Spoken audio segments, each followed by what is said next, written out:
बोलिए भारत माता की। ध्रुवदास जी ने नाश्ता वास्ता नहीं करा है क्या?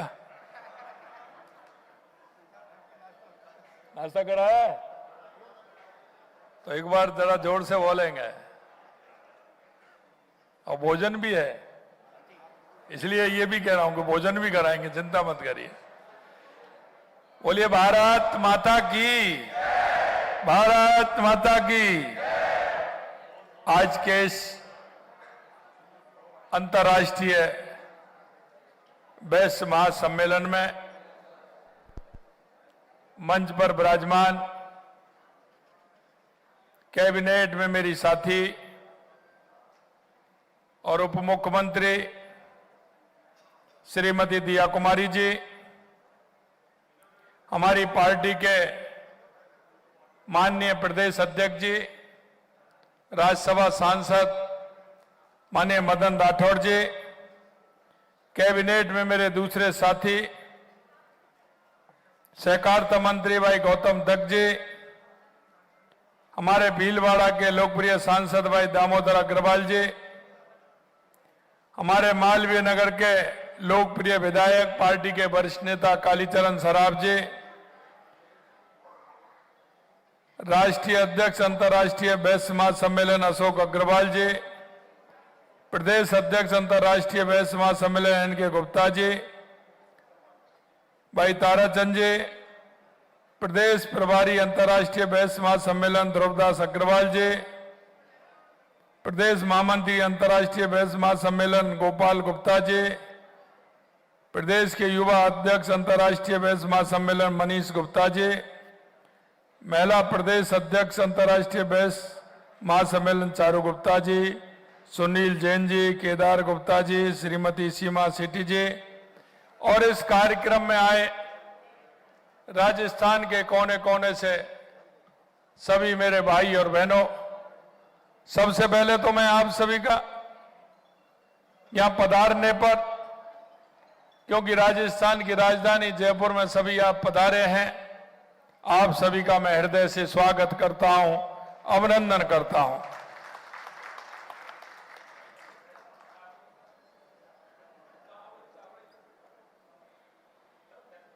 बाहर से जो राजस्थान की धरती पर आए हैं उनका भी मैं स्वागत और अभिनंदन करता हूं। इस महासम्मेलन का आयोजन यह दर्शाता है कि वैश्य समाज संगठित है और उनकी शक्ति प्रबल है और आप अपनी शक्ति को पहचान रहे हैं। समाज के प्रति आपकी प्रतिबद्धता कितनी गहरी है यह मैं समझ सकता हूं। आप सभी का यहां आना वास्तव में इस आयोजन का सार्थक और ऐतिहासिक कार्य है।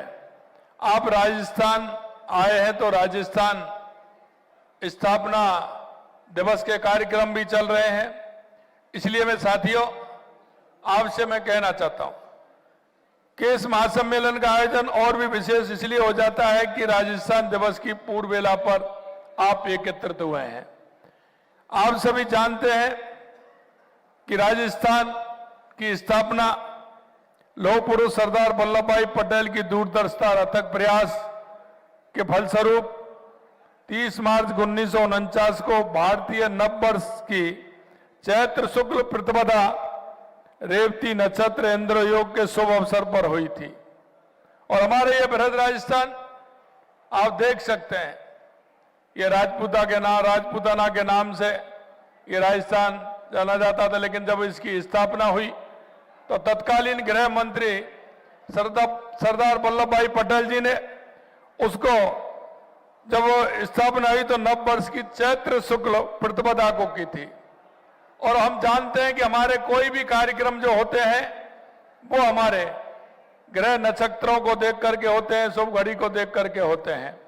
उसी घड़ी में हमारे राजस्थान की स्थापना हुई, इसलिए ये संयोग नहीं, हमारे पूर्वजों की दूरदृष्टि थी कि इस प्रदेश का जन्म हिंदू नव संवत्सर के प्रथम दिन हुआ।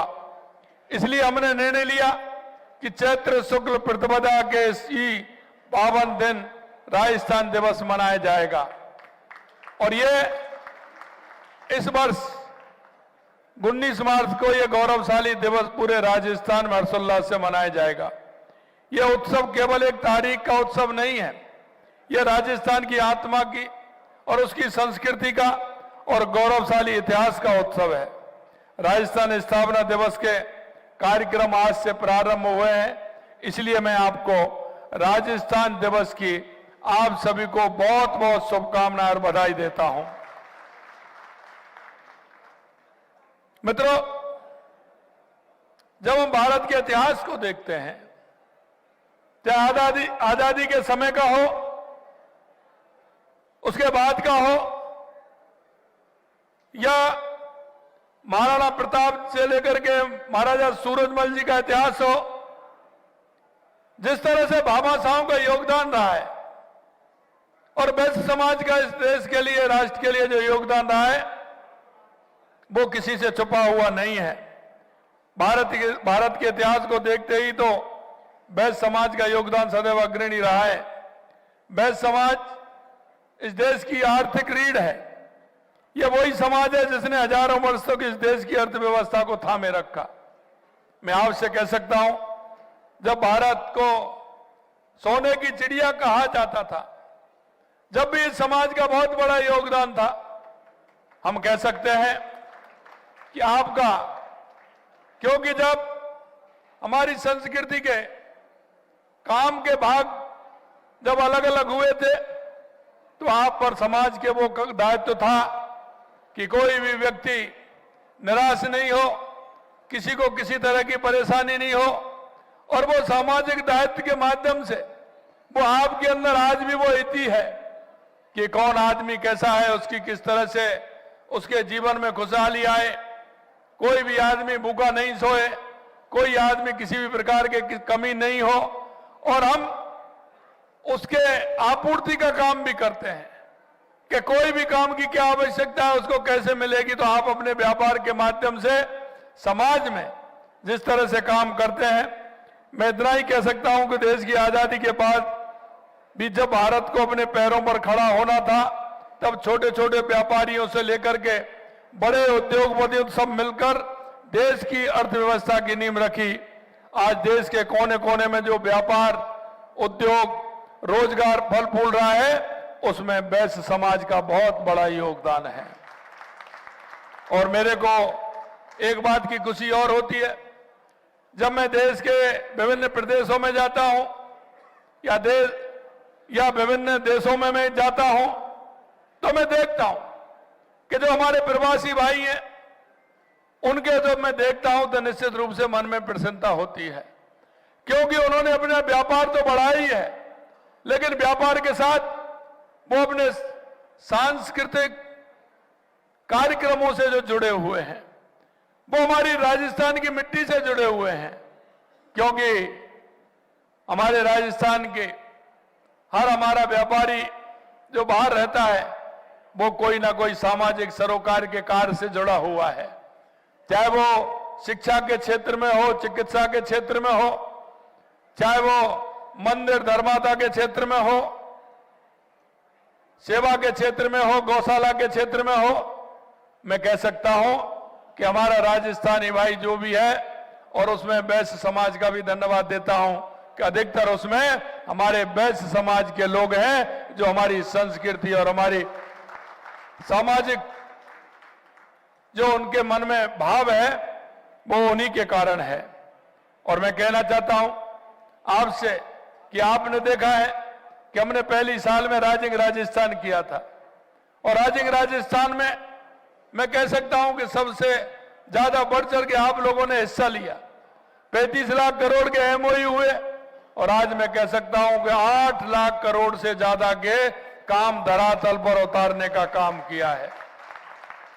हमने भी कहा है, चाहे कोई सा भी क्षेत्र हो राजस्थान में, हस्तशिल्प है, रत्न आभूषण है, वस्त्र है, खाद्य उद्योग है, इन सब में वैश्य समाज मेहनत और दूरदर्शिता के साथ काम कर रहा है। और उसके साथ साथ ही देश के यशस्वी प्रधानमंत्री नरेंद्र मोदी जी के नेतृत्व में विकसित भारत और विकसित राजस्थान के सपनों में भी आप सहयोग कर रहे हैं, और मुझे विश्वास है आने वाले समय में हमारा राजस्थान विकसित राजस्थान भी बनेगा।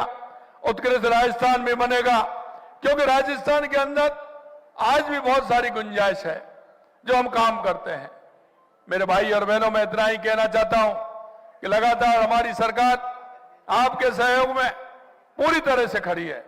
आप आइए, अपने उन भाई बहनों को भी लगाइए जो अपने उद्योग में, व्यापार में काम करना चाहते हैं। साथियों, 2047 में भारत अपनी आजादी के 100 वर्ष पूरा करेगा, तब हम चाहते हैं कि भारत दुनिया का अग्रणी, अर्थव्यवस्था की दृष्टि में अग्रणी हो। इस सपने को साकार करने में वैश्य समाज की बहुत बड़ी भूमिका है। मैं ये भी कहना चाहता हूं कि आप उद्योग स्थापित करते हैं और उद्योग स्थापित करते हुए अपने व्यापार को भी बढ़ाने का काम करते हैं। मेरा आपसे अनुरोध है, क्योंकि हम नीति लेकर के आए हैं। आपने देखा होगा 2 साल के अंदर हम राजस्थान के अंदर 34 नीति लेकर के आए हैं और नीति के हिसाब से हम काम करना चाहते हैं।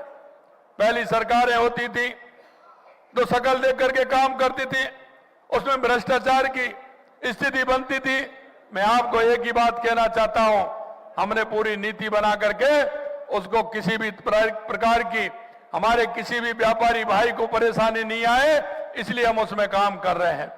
और आपने ये भी देखा है, क्योंकि व्यापार जब होता है तो व्यापार के अंदर हमारे युवा व्यवसायी भी होते हैं। वो आपको देख करके उनके मन में कई तरह के भाव पैदा होते हैं कि अगर मैं भी कोई व्यापार करना चाहता हूं, मैं भी उद्योगपति बनना चाहता हूं, तो उस युवा के लिए आपने देखा है, हमने युवा नीति लेकर के आए हैं और उस युवा नीति में हमने उसको कहा है कि 50 लाख से 1 करोड़ रुपए का ऋण देने का काम करेंगे, वो भी बिना ब्याज के, जिससे कि हमारे आने वाली पीढ़ी का रुझान हमारे व्यापार की तरफ हो, हमारे उद्योग की तरफ हो। मेरे मित्रों, हम चाहते हैं कि हमारा युवा उसकी तरफ बढ़े और बढ़ते हुए काम करे।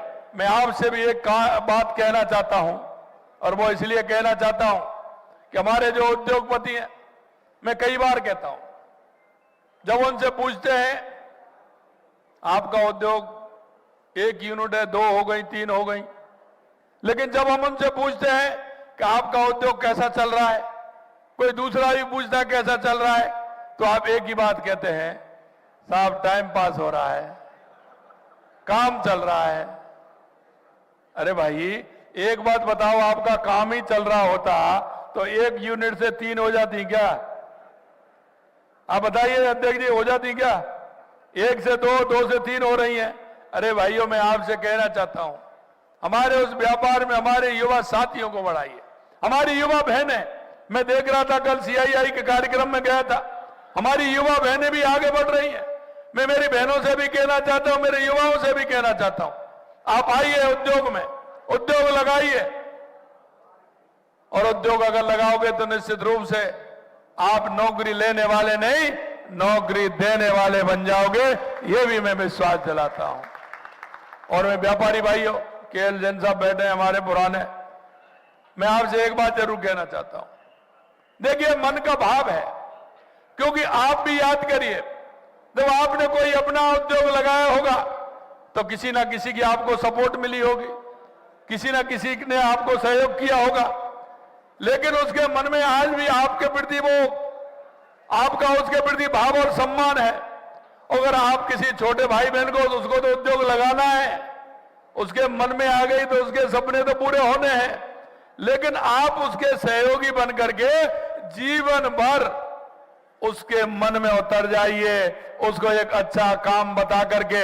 अगर आपने नहीं बताया ना, तो जीवन भर आपके प्रति कुंठा भी रहेगी कि मैं इनसे पूछने गया था आपका व्यापार कैसा चल रहा है, तो ये मेरे को कहा नहीं, मेरा तो ठीक नहीं चल रहा है, इसमें कोई फायदा नहीं है, इसमें ये नहीं है, और इनकी 1 से 2, 2 से 3, 3 से 4 यूनिट हो गई, तो उस युवा के मन में ये बात भी रहेगी कि इनका तो चल रहा है लेकिन मेरे को नहीं बता रहे।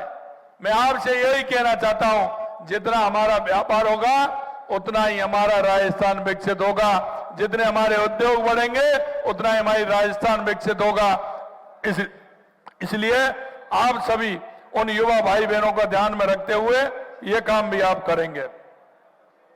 आपने देखा हमारी राजस्थान की सरकार जब हम आए थे तो हमने एक रोड मैप बनाया था, और रोड मैप हमने ये बनाया कि हमें क्या क्या आवश्यकता है राजस्थान में, हमारा ये उद्योगपति के लिए, हमारे किसान के लिए, हमारे व्यापारी के लिए, आमजन के लिए।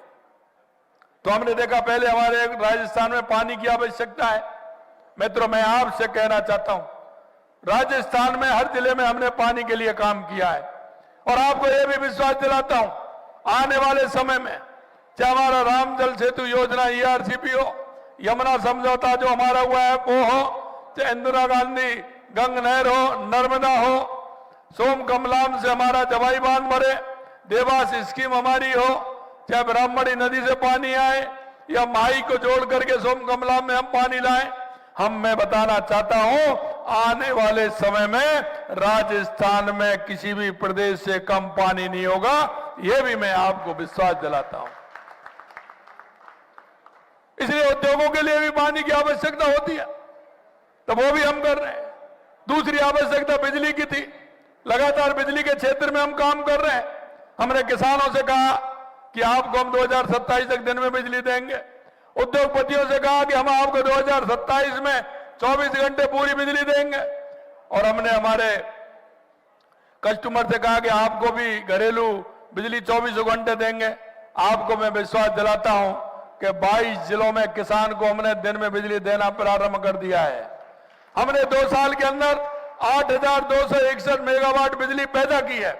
आने वाले समय में 2027 तक हम निश्चित रूप से बिजली के क्षेत्र में किसी भी प्रकार की कोई कमी नहीं आएगी, ये भी हम विश्वास दिलाते हैं। इसके साथ साथ आपने देखा लगातार हमने राजस्थान से लेकर बिजली से लेकर के पानी से लेकर के काम कर रहे हैं। मैं आपको एक और विश्वास दिलाना चाहता हूं, मेरे युवा भाई बहनों को हमने लगातार कहा था कि 4 लाख हम सरकारी नौकरी देंगे, 6 लाख हम प्राइवेट क्षेत्र में नौकरी देंगे। आपने देखा है देश के यशस्वी प्रधानमंत्री नरेंद्र मोदी जी के नेतृत्व में 1,25,000 यानी 1.25 लाख नियुक्ति पत्र हमने दे दिए हैं। 1,35,000 प्रक्रियाधीन है, और 1 लाख का कैलेंडर 12 जनवरी को निकाला, उसमें 25,000 बजट में बढ़ा करके 1,25,000 हमने वैकेंसी निकाली है। हमारे युवा नौकरी लेने वाला भी बने और नौकरी देने वाला भी बने। मेरे भाई और बहनों, मैं इतना भी कहना चाहता हूं आपसे कि लगातार हम हर क्षेत्र में हम काम कर रहे हैं। हम देश की 11 योजनाओं में हम पहले नंबर हैं।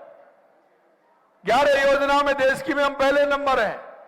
5 योजनाओं में हम दूसरे नंबर हैं। 9 योजनाओं में हम तीसरे नंबर हैं। 25 योजनाओं में देश के अंदर पहले, दूसरे और तीसरे नंबर पर हम हैं। मैं एक बात और आपसे कहना चाहूंगा, क्योंकि व्यापारियों में मैं आया हूं, तो मैं भी 2 साल में देख रहा हूं कि व्यापारियों से मेरा ज्यादा संपर्क रहता है, तो मैं आपके ही जैसा मैं भी बन गया हूं, क्योंकि मुझे चिंता रहती है व्यापारियों की, कहां से व्यापार होना चाहिए। व्यापार के माध्यम से मेरे हर जिले के युवा को नौकरी मिलनी चाहिए, हर व्यक्ति को उसका काम होना चाहिए। तो मेरे अंदर, व्यापारियों के अंदर मुझे मेरे युवाओं का रोजगार दिखता है, इसलिए मैं व्यापारी भाइयों से ज्यादा बात करता हूं। मैं आपको कहना चाहता हूं, हम हर जिले में ODOP लेकर के आए हैं कि हमारा क्या वहां पैदावार है, हमारे कहां वहां कैसे प्रोसेसिंग मशीन लगेगी। मैं आपसे कहूंगा तो आप ताजुब करोगे। अगर मसालों की बात करूं तो जीरा सबसे ज्यादा राजस्थान के अंदर पैदा होता है, धनिया राजस्थान के अंदर पैदा होता है, प्रतापगढ़ के अंदर हींग पैदा होती है, मेथी मेरी नागौर के अंदर पैदा होती है, और माता बहनों से कहना चाहता हूं मेहंदी पैदा होती है तो मेरे सोजत पाली के अंदर होती है। ये हमारे चलता है। मक्का पैदा होती है सबसे ज्यादा तो राजस्थान के हमारे बांसवाड़ा के अंदर होती है। और अगर हमें सरसों की बात करें तो अलवर भरतपुर में सबसे ज्यादा सरसों होती है। गेहूं की बात करूं तो हनुमानगढ़ गंगानगर में होता है। किन्नू की बात करूं तो गंगानगर हनुमानगढ़ में होता है। अगर मैं खजूर की बात करूं तो जैसलमेर में पैदा होता है। अगर मैं अनार की बात करूं तो सबसे ज्यादा बालोतरा और बाड़मेर में पैदा होता है। अमरूद की बात करूं तो सवाई माधोपुर में पैदा होता है। आप देखिए किस तरह से हम इसके लिए प्रोसेसिंग यूनिट लगा करके हम हमारे युवा को रोजगार यही दे सकते हैं। और मैं आपसे यह भी कहना चाहता हूं, जो व्यापारी हमारे जिस जिले में जो पैदावार होती है उसकी अगर प्रोसेसिंग यूनिट लगाएगा तो सरकार भी उसको छूट देगी, सरकार भी पूरा उसका सहयोग करेगी। मेरे भाई और बहनों, खनिज के क्षेत्र में जब मैं कहता हूं तो यहां 85 प्रकार के मिनरल हैं। आप यहां भी अपनी प्रोसेसिंग यूनिट लगाइए, राजस्थान को आगे बढ़ाइए। यहां अगर मैं होटलों की बात करूं तो अभी अभी मेरे को राजस्थान में बहुत होटलों की आवश्यकता है। आप होटलों से जुड़े हुए हैं, आप आइए, उन लोगों को लेकर के आइए कि होटल कहां बनाना चाहते हैं। अगर मैं आज बात करूं तो मेरे को रणथंभौर में भी होटलों की आवश्यकता है, केवलादेव नेशनल पार्क भरतपुर में आवश्यकता है, सरिस्का में आवश्यकता है, खाटू श्याम जी में आवश्यकता है, ताल छापर में आवश्यकता है, पुष्कर में आवश्यकता है, बांसवाड़ा में आवश्यकता है, उदयपुर में आवश्यकता है, चित्तौड़ में आवश्यकता है और जैसलमेर बाड़मेर में तो आप 2, 4, 5, 10 जितनी खोलने चाहें उतनी आवश्यकता है। इसलिए मेरे भाइयों बहनों, मैं यही कहना चाहता हूं आपसे कि हमारा राजस्थान बहुत पोटेंशियल है। और पोटेंशियल मुझे इसलिए लगता है, चलिए आप तो कहते हैं कि साहब टाइम पास हो रहा है, लेकिन मैं जापान गया था। जापान के व्यापारी हमारे यहाँ, आज भी मेरे से एक प्रतिनिधि मंडल मिलने वाला है। आज जापान जब मैं गया था तो हमारे निमराना, खुसखेड़ा में, भिवाड़ी में उन्होंने यूनिट लगा रखी है। पहली बार उन्होंने मन से कहा कि साहब हम राजस्थान में जो भी यूनिट लगाते हैं हम बहुत ही, हमको बचत होती है। एक साल में 3 से 4 गुना बचत करते हैं, 3 से 4 गुना बचत करते हैं। मैं आपसे यही कहना चाहता हूं, अब राजस्थान में बहुत बड़ी गुंजाइश है।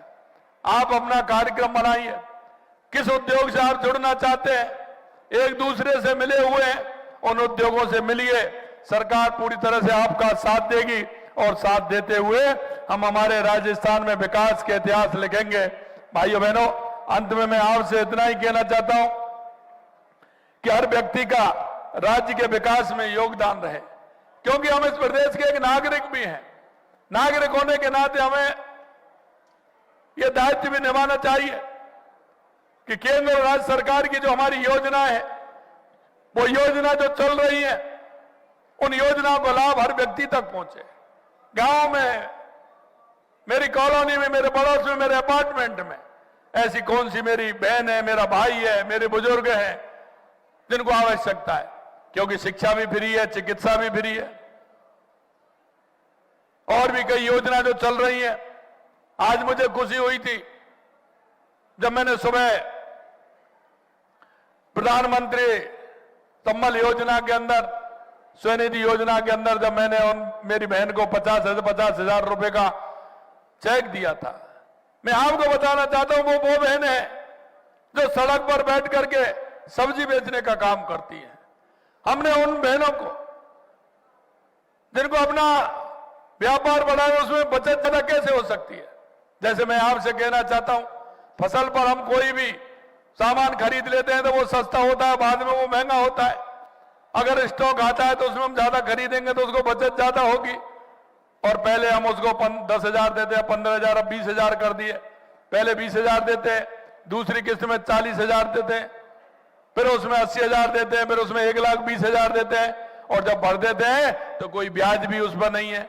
हम ऐसी योजनाओं को, जो अंतिम पायदान पर जो व्यक्ति खड़ा है, उसको कैसे उसका लाभ दिला सकते हैं। माननीय हमारे प्रधानमंत्री जी कहते हैं कि जब तक हमारे प्रदेश का, देश का, गांव का, जिले का विकास नहीं होगा, जब तक अंतिम पायदान पर जो व्यक्ति खड़ा है, जिसको काम की आवश्यकता है, उसको काम की आवश्यकता को देखते हुए उसका अगर हमारी सरकारी योजनाओं से अगर हमने लाभ नहीं दिया तो उस परिवार का उत्थान नहीं हो सकता है। भाइयों, ये हमारा दायित्व बनता है।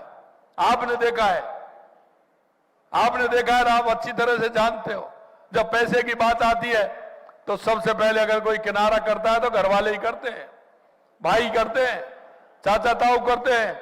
लेकिन मैं एक बात कहना चाहता हूं आपसे, देश के यशस्वी प्रधानमंत्री नरेंद्र मोदी जी का ये पूरा देश परिवार है। हर गरीब उनका परिवार है, हर किसान उनका परिवार है। उन्होंने दिल खोल करके कह रखा है कि आप चिंता मत करिए, जिसको कोई नहीं देगा उसको मोदी देगा, मोदी देगा, मोदी देगा। सिर्फ हमें यह करना है, उन योजनाओं का लाभ घर घर तक कैसे पहुंचे, उन माता बहनों को, गरीब को कैसे पहुंचे, ये हमारा योगदान होना आवश्यक है। मैं इतना ही आपसे कहूंगा, भाइयों बहनों, महासम्मेलन केवल बैठकर विचार करने के लिए नहीं, जो संकल्प लिए जाए, जो निर्णय हो, उनको हम पूरी तरह से लागू करें।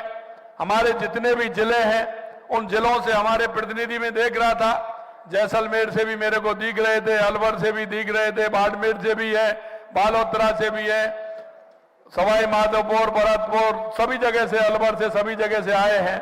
मैं आपसे इतना ही अनुरोध करना चाहता हूं, आप जाकर के व्यापारियों में विचार जरूर करना कि हमारे यहां कौन सी यूनिट लग सकती है, क्योंकि जब जिला हमारा आगे बढ़ेगा तो प्रदेश हमारा आगे बढ़ेगा। हमें हर जिले की योजना बनानी चाहिए। और अभी 19 तारीख से मैंने घोषणा की है, 19 तारीख से ग्राम पंचायत और निकाय, विधानसभा और जिला, इसका पूरा रोड मैप विकास का भी बनेगा, हमारे उद्योग का भी बनेगा, हमारी संस्कृति का भी बनेगा, हमारे आचार विचार नीति रिवाज, उन सभी का हम एक मॉडल बना रहे हैं। और उस मॉडल को बना करके हम विकसित भारत और विकसित राजस्थान की प्रधानमंत्री जी की जो कल्पना है, उस पर पूरा रोड मैप बना करके हम काम करेंगे। आपके सहयोग की बहुत आवश्यकता है, क्योंकि ये जो समाज है, ये जागरूक समाज है। ये जो समाज है, वो समाज है, अगर जन में निकल गया, जन के अंदर, तो निश्चित रूप से परिणाम लाने वाला समाज है। इसलिए मैं आपसे अपील करना चाहता हूं, वैश्य समाज की शक्ति और उसकी एकता, उसका परिश्रम, यही भारत का भविष्य है। मुझे पूरा विश्वास है कि इस महासम्मेलन से निकली आवाज विकसित भारत 2047 की एक नई दिशा देगी, एक नई ऊर्जा देगी। आप भी एक नई ऊर्जा लेकर के यहां से जाएंगे। पुनः आप सभी का बहुत बहुत स्वागत, अभिनंदन। आप सभी को बहुत बहुत धन्यवाद। जय हिंद, जय भारत, जय राजस्थान।